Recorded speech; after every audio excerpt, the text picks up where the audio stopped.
Question क्या है, ध्यान दो। An organic compound containing carbon, hydrogen and oxygen. Carbon 40.687% है, हाइड्रोजन 5.085% है, ऑक्सीजन 54.228% है। Molecular mass of the compound is 180। इसका मॉलिक्यूलर मास दिया हुआ है, जो भी कंपाउंड है यहाँ पर उसका मॉलिक्यूलर मास दिया हुआ है। कितना दिया हुआ है? 180 दिया हुआ है। Calculate physical and molecular formula. तो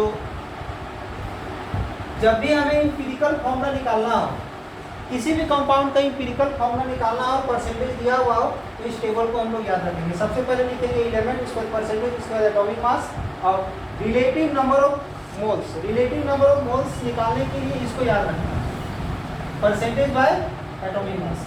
तो सभी का परसेंटेज को, कार्बन का परसेंटेज को उसका एटॉमिक मास से डिवाइड किए तो 3.39 आ गया, इसको डिवाइड किए तो 8.085 आ गया, इसको डिवाइड किए तो 3.39 आ गया। इसके बाद सिंपलेस्ट रेशियो ऑफ मोल्स निकालने के लिए इसमें जो नंबर आया है, इसमें सबसे स्मॉलेस्ट ढूंढेंगे। तो सबसे स्मॉलेस्ट हमारा ये दोनों है, तो सबसे स्मॉलेस्ट वाले से सभी को डिवाइड करेंगे। इसको भी डिवाइड कर दिए, इसको भी डिवाइड कर दिए, इसको भी डिवाइड कर दिए, ये नंबर है।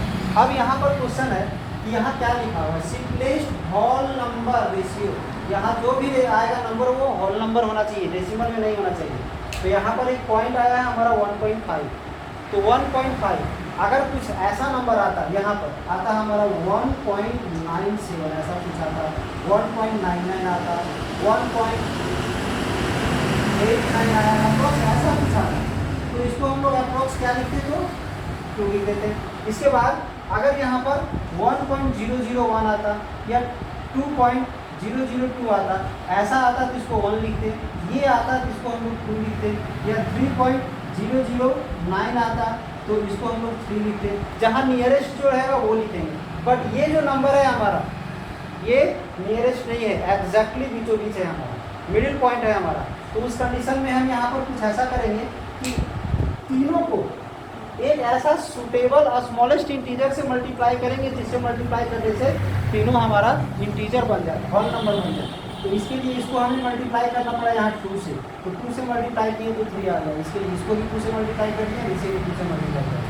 अब हम लोग यहाँ पर जब सबका सिंपलेस्ट होल नंबर रेशियो निकाल चुके हैं, तो हम लोग यहाँ से एम्पिरिकल फॉर्मूला निकालेंगे। तो एम्पिरिकल फॉर्मूला निकालने के लिए हम लोग क्या करेंगे,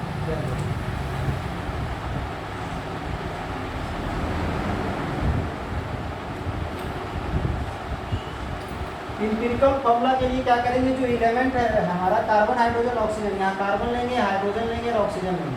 कार्बन के सामने जो यहाँ जो नंबर जो प्राप्त हुआ है उसको यहाँ पर इसका कॉर्नर में नीचे लिखेंगे। हाइड्रोजन में 3 है, यहाँ पर 3 लिखोगे, ऑक्सीजन में 2 आया है, यहाँ पर 2 लिखोगे। ये आ गया हमारा एम्पिरिकल फॉर्मूला, यानी इसका आंसर आ गया।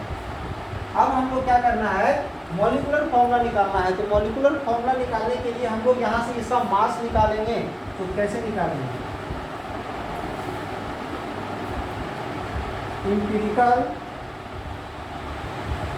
Formula mass, empirical formula mass है मतलब इस फॉर्मूला का मास। तो कार्बन का मास 12 होता है, तो 2 है, तो कितना हो जाएगा, 2 × 12 प्लस हाइड्रोजन का 1 होता है, 3 × 1 प्लस ऑक्सीजन का 16 होता है, तो 2 × 16। अब इसे हम लोग सॉल्व करेंगे, तो इसका आ जाएगा 24 प्लस 3 प्लस 32।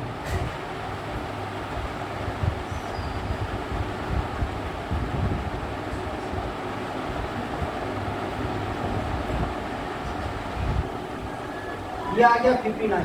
ये क्या आया, एम्पिरिकल फॉर्मूला मास। अब इसके बाद हम लोग क्या निकालेंगे, तो मॉलिक्यूलर फॉर्मूला। तो मॉलिक्यूलर फॉर्मूला निकालने के लिए हम लोग को एक नंबर निकालना पड़ता है, n। n होता क्या है, molecular mass by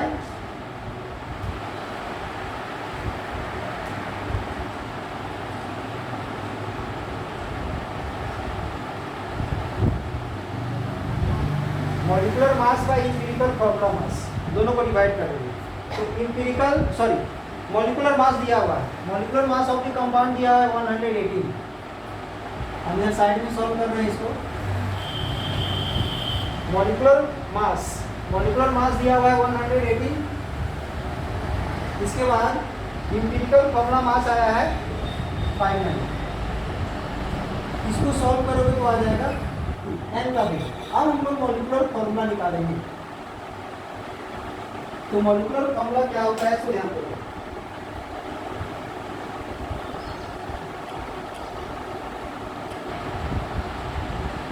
molecular formula का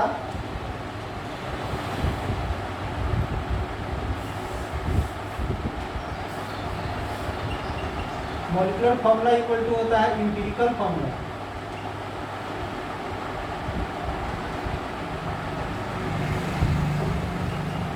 एम्पिरिकल फॉर्मूला को यहाँ कॉर्नर में हम लोग n से मल्टीप्लाई करेंगे। एम्पिरिकल फॉर्मूला आया है हमारा C2H3O2 और यहाँ n का वैल्यू आया है हमारा 2, तो यहाँ पर हम लोग 2 ले लेंगे, तो आ जाएगा C4H6O4।